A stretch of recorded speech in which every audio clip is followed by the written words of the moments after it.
Good morning to all. Edge for Advanced Studies in the MA English class like എല്ലാവർക്കും സ്വാഗതം. So today we are going to deal with MEG 5. MEG 5 block 6 ആയ feminist theories അതിലെ unit 2 ആയ Mary Wollstonecraft a vindication of the rights of woman ആ ഒരു വർക്കിനെ കുറിച്ചാണ് നമ്മളിന്ന് ഡിസ്കസ് ചെയ്യാൻ പോകുന്നത്. സോ ബ്ലോക്ക് 6 നിങ്ങൾക്ക് പഠിപ്പിച്ചു തരുന്നത് ഫെമിനിസ്റ്റ് തിയറീസിനെ കുറിച്ചാണ്. എന്തിനാണ് നമ്മൾ ഫെമിനിസ്റ്റ് തിയറീസ് പഠിക്കുന്നത്?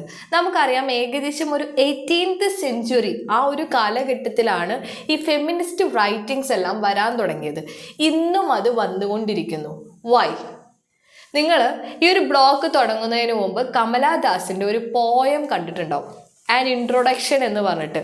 അത് ആ ഒരു പോയം വായിച്ചപ്പോൾ നിങ്ങൾക്ക് മനസ്സിലായിട്ടുണ്ടാവും ഐഡൻറ്റിറ്റി പ്രോബ്ലം, ഒരു സ്ത്രീയുടെ ഐഡൻറ്റിറ്റി പ്രോബ്ലം കൃത്യമായി അതിൽ കാണിക്കുന്നുണ്ട്. സോ ഫെമിനിസ്റ്റ് തിയറീസ് വന്നതും അതിനു വേണ്ടി തന്നെയായിരുന്നു അല്ലേ? സ്വന്തമായ ഒരു ഐഡൻറ്റിറ്റി സ്ത്രീകൾക്കുണ്ടാക്കാൻ വേണ്ടിയും റീഡേഴ്സ് ഒരു ടെസ്റ്റ് വായിച്ചു കഴിഞ്ഞാൽ ആ റീഡേഴ്സ് അതിൽ നിന്ന് എന്ത് മനസ്സിലാക്കണം എന്ന് കൃത്യമായി പഠിപ്പിക്കാനും പല ടെസ്റ്റുകളും ഇൻഡയറക്റ്റ് ആയിട്ട് സ്ത്രീകളെ അടിച്ചമർത്തുക തന്നെയാണ് ചെയ്തിരിക്കുന്നത്. സോ അതല്ല വേണ്ടതെന്ന് പഠിപ്പിക്കാനും അതുപോലെ സ്ത്രീയും പുരുഷനും തമ്മിലുള്ള ബന്ധത്തിൻ്റെ ഒരു കൃത്യമായ ഒരു ഈക്വാലിറ്റി ഉണ്ടാക്കാനും വേണ്ടിയിട്ടാണ് ഫെമിനിസ്റ്റ് തിയറീസ് വന്നിട്ടുള്ളതെന്ന് നമുക്കറിയാം അല്ലേ? അപ്പോൾ ഇവിടെ നമ്മൾ ഇന്ന് നോക്കാൻ പോകുന്നത് unit 2 Mary Wollstonecraft. You can forget her. ഒരിക്കലും നിങ്ങൾക്ക് അവരെ മറക്കാൻ കഴിയില്ല. കാരണം ഏതൊരു കാര്യത്തിനും തുടക്കം കുറിക്കാൻ ആരെങ്കിലും വേണം. ഇപ്പോൾ വളരെ കാം ആൻഡ് ക്വയറ്റായിട്ട് സൊസൈറ്റിയുടെ എല്ലാ റൂൾസ് ആൻഡ് നോംസും അനുസരിച്ച് പോകുന്ന സ്ത്രീകളുടെ കൂട്ടത്തിൻ്റെ ഒരു സമൂഹത്തിൻ്റെ ഇടയിൽ നിന്ന് ഒരാളെങ്കിലും മുന്നോട്ട് വന്ന് സംസാരിക്കണം അല്ലേ? അതിനൊരു ധൈര്യം വേണം. She did that. She was the first person who wrote about women's problem, women's education.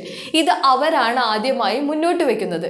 So അവരെ നിങ്ങൾ ഒരിക്കലും മറക്കരുത്. ദെൻ അവരുടെ ആ ഒരു ഇമ്പോർട്ടൻറ്റ് വർക്കാണ് vindication of the rights of woman. സ്ത്രീകളുടെ അവകാശത്തിന് ചൊല്ലിയിട്ടുള്ള ആ ഒരു വർക്കാണ് അത് ആദ്യമായി എഴുതിയ വ്യക്തി എന്ന് വെച്ചാൽ സ്ത്രീകളുടെ അവകാശത്തിന് വേണ്ടി ആദ്യമായി ശബ്ദം ഉയർത്തിയ വ്യക്തി ആരാണ്? മേരി വോൾസ്റ്റോൺക്രാഫ്റ്റ് ആണ്. ദെൻ ഇവരെ നിങ്ങൾക്കറിയാം, വളരെ ഫെമിലിയർ ആണ്. എങ്ങനെയാണ് ഇവരെ നിങ്ങൾക്കറിയാം? ഫ്രാങ്കസ്റ്റൈൻ എന്ന് പറഞ്ഞ one of the famous Gothic novel എഴുതിയ മേരി ഷെല്ലിയുടെ അമ്മയാണ് മേരി വോൾസ്റ്റോൺക്രാഫ്റ്റ്. മേരി ഷെല്ലിയെക്കുറിച്ച് നിങ്ങൾ BAക്ക് പഠിച്ചിട്ടുണ്ട്, ഡെഫിനറ്റ്ലി നിങ്ങൾ പഠിച്ചിട്ടുണ്ട്. ഫ്രാങ്കസ്റ്റൈൻ ടെസ്റ്റ് ഞാൻ തന്നെയാണ് ക്ലാസ് എടുത്തിരിക്കുന്നത്. സോ ആ ഒരു ടെസ്റ്റ് പഠിച്ചപ്പോൾ നിങ്ങൾ പഠിച്ചിട്ടുണ്ടായിരുന്നു അമ്മയുടെ ബുക്കുകൾ വായിച്ച് ഇൻസ്പയർ ചെയ്യപ്പെട്ട ഒരു മകളായിരുന്നു മേരി ഷെല്ലി. അത് അവരുടെ ജീവിതത്തിൽ അവർ വളരെയധികം ഉപയോഗപ്പെടുത്തിയിട്ടുമുണ്ട്. അമ്മയുടെ വാക്കുകൾ അതിനൊക്കെ അവർ വളരെയധികം വാല്യൂ കൊടുത്തിരുന്ന ഒരു സ്ത്രീയാണ്. സോ അതുകൊണ്ട് തന്നെ നമുക്കറിയാം മേരി വോൾസ്റ്റോൺക്രാഫ്റ്റിൻ്റെ ആ വാക്കുകൾക്ക് അത്രയും ശക്തി ഉണ്ടെന്ന്. സോ ഈ vindication of the rights of woman അതിൽ നിങ്ങൾ ആ ഒരു ടെസ്റ്റ് വായിച്ചു കഴിഞ്ഞാൽ നിങ്ങൾക്ക് മനസ്സിലാവും ഹൗ മച്ച് ഷീ ഇൻഫ്ലുവൻസ്ഡ്. ഇനി വരുന്ന തലമുറയ്ക്ക് എത്രയോ ഇൻഫ്ലുവൻസ് ചെയ്യപ്പെട്ട ഒരു വ്യക്തിയാണ് അവരെന്ന് നമുക്ക് മനസ്സിലാക്കാൻ സാധിക്കും. അപ്പം മേരി വോൾസ്റ്റോൺക്രാഫ്റ്റിൻ്റെ കാലഘട്ടം എന്ന് പറയുന്നത് 1759 തൊട്ട് 1797 വരെയാണ്. ഓക്കെ, 1759 തൊട്ട് 1797 വരെയാണ്. ഇത് മറക്കരുത്. അപ്പം അതാണ് അവരുടെ ഒരു കാലഘട്ടം. അപ്പോൾ ഫസ്റ്റ് തന്നെ അവരെക്കുറിച്ച് പറയുന്നത് എങ്ങനെയാണെന്ന് വെച്ചാൽ അവരെ ഒരു ലണ്ടനിലെ ഒരു സർക്കിൾ ഓഫ് ഇൻ്റലക്ച്വൽസ് എന്ന് വെച്ചാൽ ഇൻ്റലക്ച്വലായ നല്ല വളരെ ബുദ്ധി ഉള്ള ആളുകളെല്ലാം കൂടി ജോയിൻ്റ് ആയിട്ടുള്ളൊരു ഗ്രൂപ്പ് ഓഫ് പീപ്പിൾസ് ഉണ്ടായിരുന്നു. ഇവരുടെ ലീഡർ എന്ന് പറയുന്നത് റിച്ചാർഡ് പ്രൈസ് ആണ്. അദ്ദേഹത്തിൻ്റെ ലീഡർഷിപ്പിലായിരുന്നു ഇവരെല്ലാവരും ബ്രിട്ടീഷ് കോളനിയലിസം അതുപോലെ ഈ അമേരിക്കൻ കോളനീസിലൊക്കെ വന്നിട്ടുള്ള അവരുടെ അടിച്ചമർത്തൽ, അവരുടെ ആ ഒരു റൂളിങ്ങിനെ എഗെയിൻസ്റ്റ് ആയിട്ട് പോരാടിയ വ്യക്തികളാണ്. അതുപോലെ ഫ്രഞ്ച് റവല്യൂഷൻ 1789 ഫ്രഞ്ച് റവല്യൂഷനെ വളരെയധികം സപ്പോർട്ട് ചെയ്തിരുന്ന വ്യക്തികളാണ്. അപ്പോൾ ഈ ഒരു ഗ്രൂപ്പ് ഓഫ് പീപ്പിൾസിൽ ഉണ്ടായിരുന്ന വ്യക്തിയായിരുന്നു ആര്?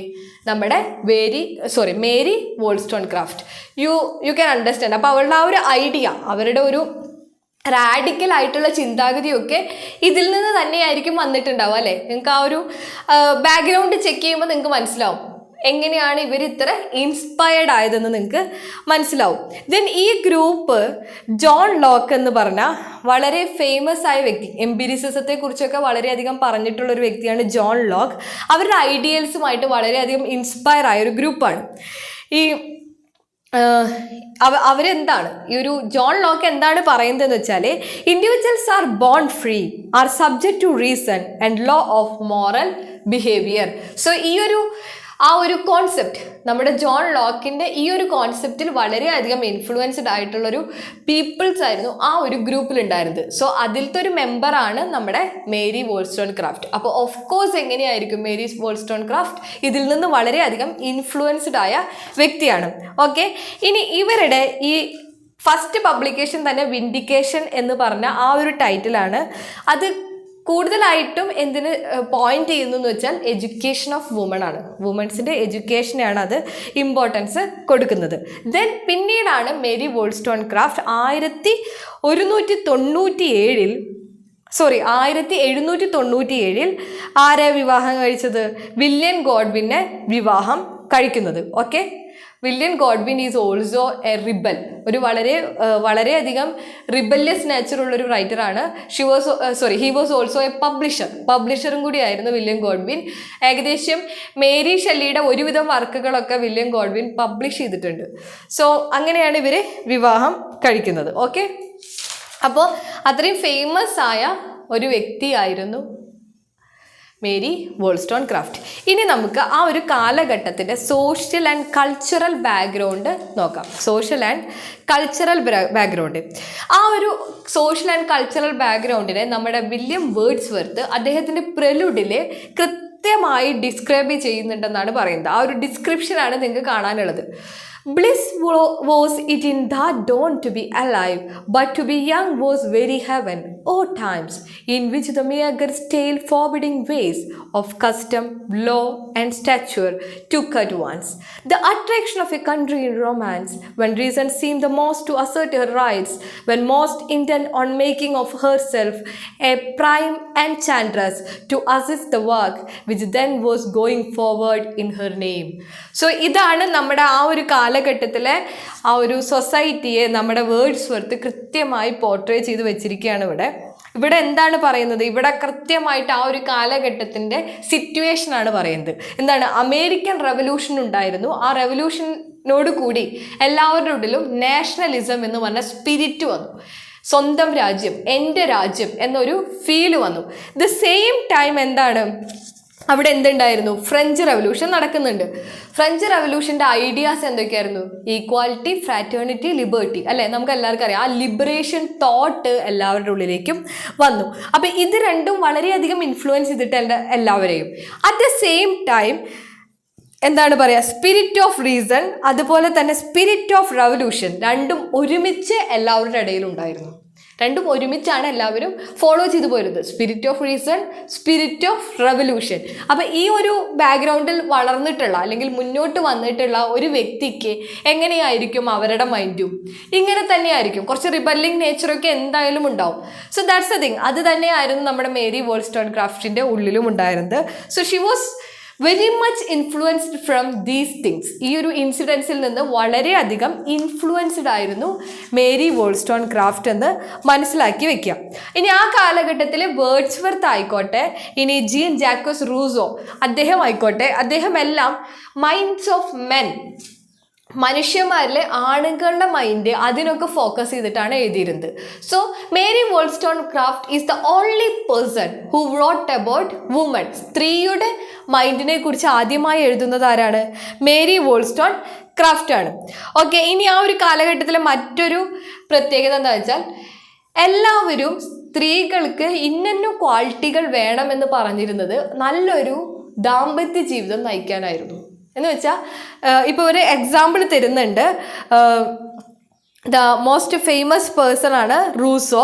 അദ്ദേഹം പറയുന്നത് വുമൺ എഡ്യൂക്കേറ്റഡ് ആവണം. എന്തിന്? തൻ്റെ ഹസ്ബൻഡിൻ്റെ കൂടെ നല്ലൊരു പാർട്ട്ണറായി നിൽക്കാൻ.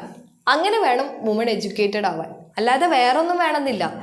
തൻ്റെ ഹസ്ബൻഡിന് നല്ലൊരു മാച്ചായിട്ട് എന്ന് വെച്ചാൽ ഹസ്ബൻഡ് എങ്ങോട്ട് പോകുമ്പോഴും my wife is so educated എന്ന് പറയാനുള്ള എഡ്യൂക്കേഷൻ ആർക്കുണ്ടാവണം? സ്ത്രീക്കുണ്ടാവണം.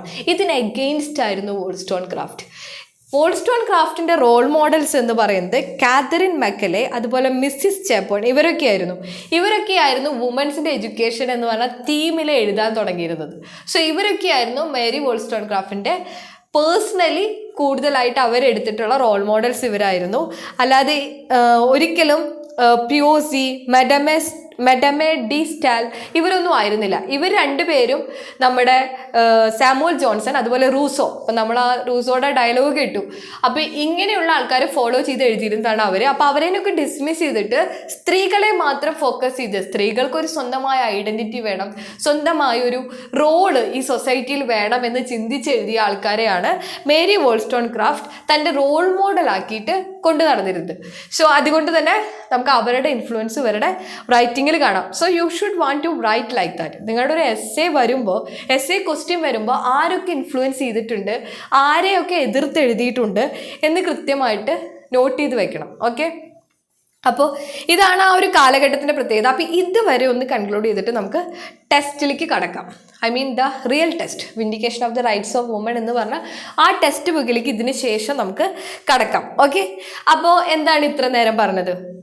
മേരി വോൾസ്റ്റോൺക്രാഫ്റ്റ് അവളുടെ കാലഘട്ടം എന്ന് പറയുന്നത് 1759 തൊട്ട് 1797 വരെയാണ്.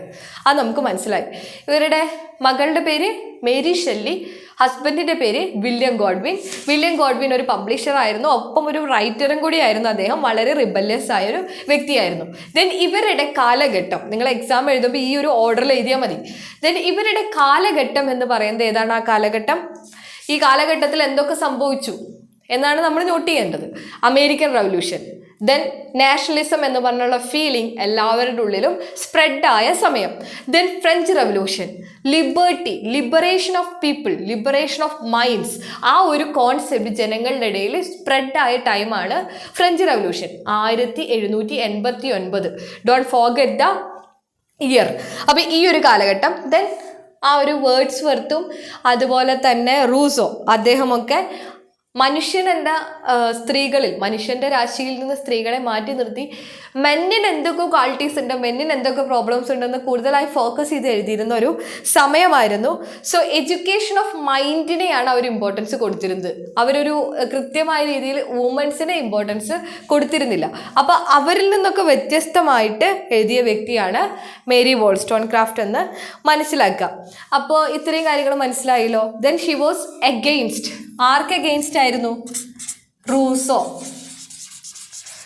എന്താണ് പറഞ്ഞത്? സ്ത്രീകൾ എഡ്യൂക്കേറ്റഡ് ആവണം. പക്ഷെ എന്തിനു വേണ്ടിയിട്ട് എഡ്യൂക്കേറ്റഡ് ആവണം? തൻ്റെ ഹസ്ബൻഡിനെ കൃത്യമായൊരു മാച്ചായിട്ട് എവിടെ കൊണ്ട് നടക്കാനും പറ്റണം. എൻ്റെ സ്ത്രീ ഇത്ര എഡ്യൂക്കേറ്റഡ് ആണെന്ന് പറയാനുള്ളൊരു കപ്പാസിറ്റി വേണം. അപ്പോൾ അതിനനുസരിച്ചിട്ടുള്ള എഡ്യൂക്കേഷൻ സ്ത്രീക്ക് വേണം എന്നാണ് അദ്ദേഹത്തിൻ്റെ ഒപ്പീനിയൻ ആയിരുന്നത്.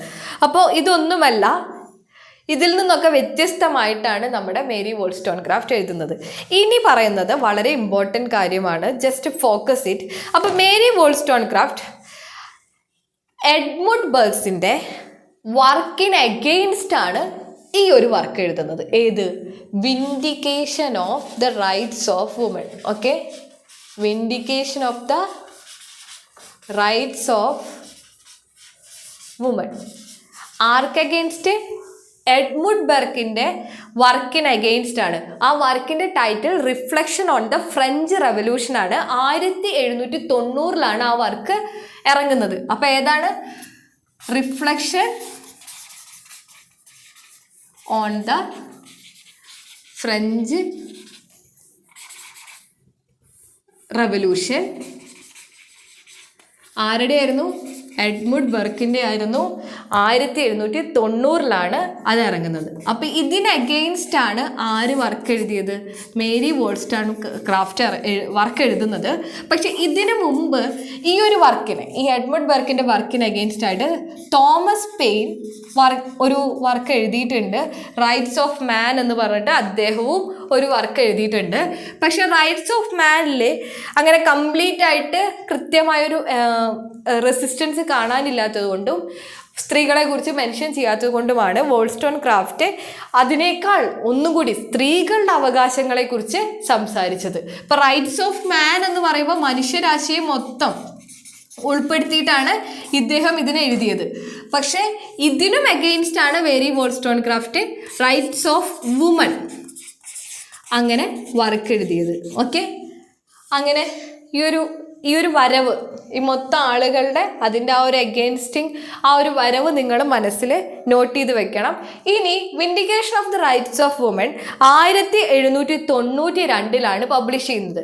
ഇത് 1791 എഴുതിയ വർക്കാണ്, പക്ഷെ 1792 പബ്ലിഷ് ചെയ്യുന്നത്. അപ്പോൾ ഇത്രയും കാര്യങ്ങൾ മനസ്സിലായല്ലോ. ഇനി ഇതിൻ്റെ കണ്ടന്റ് നോക്കാം. എന്താണ് ഈ ഒരു വർക്കിൻ്റെ മെയിൻ കണ്ടന്റ് ആയിരുന്നത് നോക്കാം. അപ്പോൾ നമ്മൾ പറഞ്ഞു ഏർലിയർ വർക്ക്സ് ഒക്കെ എന്താണ്, വുമൺ കൃത്യമായിട്ട് പുരുഷൻ്റെ കൂടെ എന്ന് വെച്ചാൽ പുരുഷൻ്റെ നല്ലൊരു കമ്പാനിയനായിട്ട് ഫിറ്റ് ആവാനുള്ള ആ ഒരു റോളിൽ ഫിറ്റ് ആവുന്ന രീതിയിലുള്ള എഡ്യൂക്കേഷൻ വേണം, അങ്ങനെയാണ് എല്ലാവരും എഴുതിയിരുന്നത്. പക്ഷേ മേരി വോൾസ്റ്റോൺക്രാഫ്റ്റ് ഇതിനെ ക്രിറ്റിസൈസ് ചെയ്തുകൊണ്ടാണ് എഴുതുന്നത്. അവർ ഇൻട്രൊഡക്ഷനിൽ തന്നെ അവരിങ്ങനെയാണ് പറയുന്നത്: I attribute to a false system of education gathered from the books written on this subject by men, who, considering females rather as women than human creatures, have been more anxious to make them alluring mistresses than affectionate wives and rational mothers. The civilized women of this present century, with a few exceptions, are only anxious to inspire love when they ought to cherish a nobler ambition and by their abilities and virtues exact respect. So, അപ്പോൾ എന്താണ് ഇവർക്ക് എന്തിനെ against ആയിട്ടാണ് പറയുന്നത്? അതെ, പുരുഷന്മാരെ ഈ ഇത്രയും നാളും ഈ ഒരു ഫോൾ സിസ്റ്റം ഓഫ് എഡ്യൂക്കേഷൻ ആയിരുന്നു. ഈ ഫോൾ സിസ്റ്റം ഓഫ് എഡ്യൂക്കേഷൻ എന്തിൽ നിന്ന് വന്നതാണ്? പുരുഷന്മാരായിട്ട് എഴുതി കൊണ്ടുവന്ന ബുക്കുകളിൽ നിന്ന് വന്നതാണ്. ഇവിടെ എന്താണ് ചിന്തിക്കുന്നത്?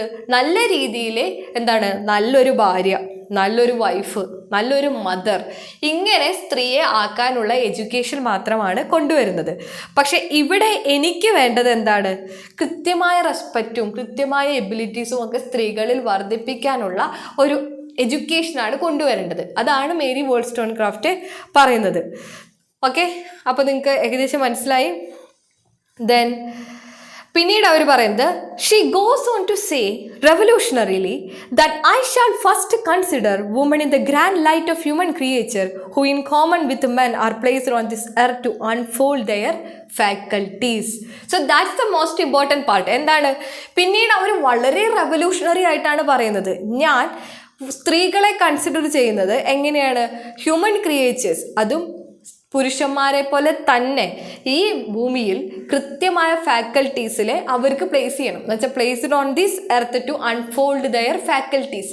അവർക്കുള്ള ഫാക്കൽറ്റീസ് ഓരോന്നോരോന്നായി അഴിച്ചെടുത്ത് അവർക്ക് മുന്നേറാനുള്ള ആ ഒരു പാകത്തിനുള്ള സ്ത്രീകളെയാണ് അവർ മുന്നോട്ട് കൊണ്ടുവരാൻ ആഗ്രഹിക്കുന്നത് എന്നാണ് പറയുന്നത്. ഓക്കെ, അപ്പോൾ ഇത്രയും കാര്യങ്ങളാണ് അവർ പറഞ്ഞത്. ദെൻ അവർ പറയുന്നത്, ഇതുവരെ ഉണ്ടായിരുന്ന എല്ലാ പുസ്തകങ്ങളിലും സ്ത്രീകൾ എങ്ങനെയൊക്കെ നല്ലൊരു ഭാര്യയാവാം, നല്ലൊരു അമ്മയാവാം എന്ന് കാണിച്ചിരിക്കുന്നത്.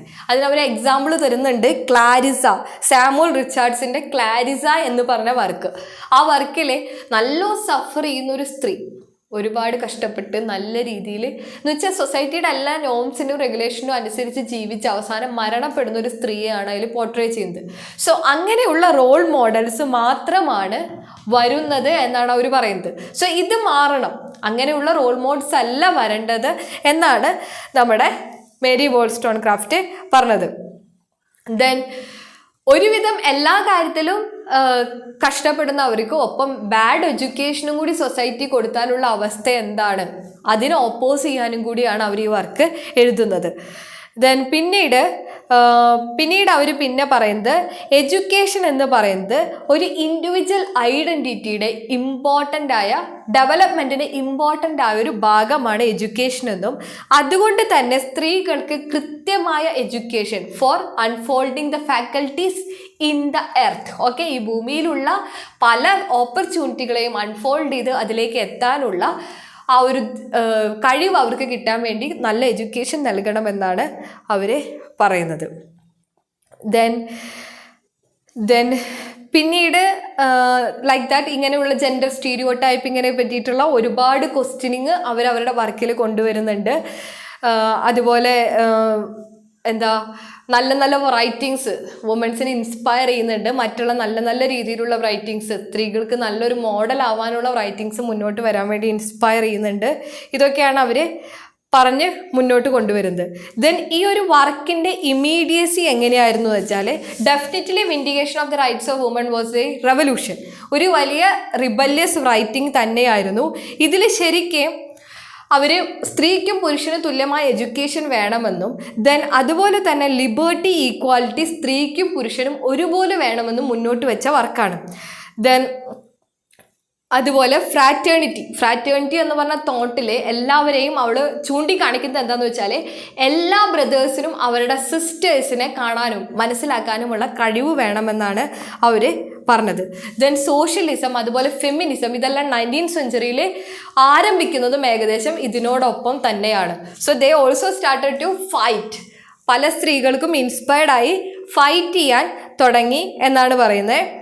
ദെൻ അതുപോലെ സ്ത്രീകൾക്ക് എഡ്യൂക്കേഷൻ കൊണ്ടുവരാനുള്ള പല റൂൾസ് ആൻഡ് റെഗുലേഷൻസ് കൊണ്ടുവന്നു. ഇപ്പോൾ കോൾറിഡ്ജ്, ഗാന്ധി, തറോ ഇവരൊക്കെ ഇതിനെക്കുറിച്ച് ഈക്വൽ ഓപ്പർച്യൂണിറ്റീസ് ഫോർ വുമനുള്ള കുറേ കാര്യങ്ങൾ അവരും എഴുതാൻ തുടങ്ങി. ദെൻ ഇവരിൽ നിന്ന് ഇവരുടെ ഒരു റിസീവിങ്, ഇവരൊക്കെ ഒരുപാട് ക്രിറ്റിസിസം വന്നിട്ടുണ്ടായിരുന്നു. പലരും ഇവരെ വളരെ മോശപ്പെട്ട സ്ത്രീയാണ് അങ്ങനെയൊക്കെ പറഞ്ഞ് എഴുതപ്പെട്ടിട്ടുണ്ടായിരുന്നു ആ കാലഘട്ടത്തിൽ. ബട്ട് എന്നാൽ പോലും ഇവർ വളരെ കൂളായിട്ടാണ് എല്ലാറ്റിനും ഫേസ് ചെയ്തത്. Then Mary Wollstonecraft was single mother, I think ഒറ്റയ്ക്ക് ഒരു മകളെ വളർത്തിയ ഒരു സ്ത്രീയാണ്. അതിനുശേഷം സെക്കൻഡ് ഡോട്ടറാണ് മേരി ഷെല്ലി എന്നാണ് എൻ്റെ ഒരു ബിലീഫ്. അതുകൊണ്ട് തന്നെ first single mother of the world എന്ന് വേണമെങ്കിൽ നമുക്ക് പറയേണ്ടി വരും. കാരണം ആരുമില്ലാതെ അച്ഛനില്ലാതെ മകളെ ഒറ്റയ്ക്ക് വളർത്തിയ ഒരു തൻ്റെടിയായ ഒരു വുമണായിരുന്നു അവർ. അപ്പോൾ അതുകൊണ്ട് തന്നെ വളരെ നെഗറ്റീവ് കമൻസും അവരെക്കുറിച്ച് ആ കാലഘട്ടത്തിൽ എഴുതിയിരുന്നു. പിന്നീട് ഇതിൻ്റെ ഒരു സബ്സീക്വൻ്റ്ലി എന്ന് പറഞ്ഞിട്ടൊരു നെക്സ്റ്റ് സെക്ഷൻ കാണാം. എന്ന് വെച്ചാൽ ഇത് കഴിഞ്ഞിട്ട് എന്തൊക്കെ സംഭവിച്ചു, അത് ഇത് തന്നെ വുമൺ കോളേജസ് വരാൻ തുടങ്ങി, വുമൺ എഡ്യൂക്കേഷൻ വരാൻ തുടങ്ങി. 1870 വുമൺസ് എഡ്യൂക്കേഷനിലൊരു വലിയ മാറ്റം തന്നെ സംഭവിക്കാൻ തുടങ്ങി. അപ്പോൾ ഇതൊക്കെയാണ് അതിൻ്റെ മെയിനായിട്ടുള്ള കാര്യങ്ങൾ. അപ്പോൾ ഇത്രയും കാര്യങ്ങളാണ് നിങ്ങൾ ടെക്സ്റ്റ് ബുക്കിൽ പറയുന്നത്. So what is Har book about? ആ ഒരു വർക്ക് എന്തിനെ കുറിച്ചിട്ടാണ് പറഞ്ഞു തരുന്നത്, അതുപോലെ എന്തൊക്കെയാണ് ആ വർക്കിൽ പറയുന്നത്, ദെൻ എന്തിനു വേണ്ടിയാണ് അവർ എഴുതിയത്, ആ ഒരു ബാക്ക്ഗ്രൗണ്ട് കൃത്യമായി അറിഞ്ഞു വെക്കുക.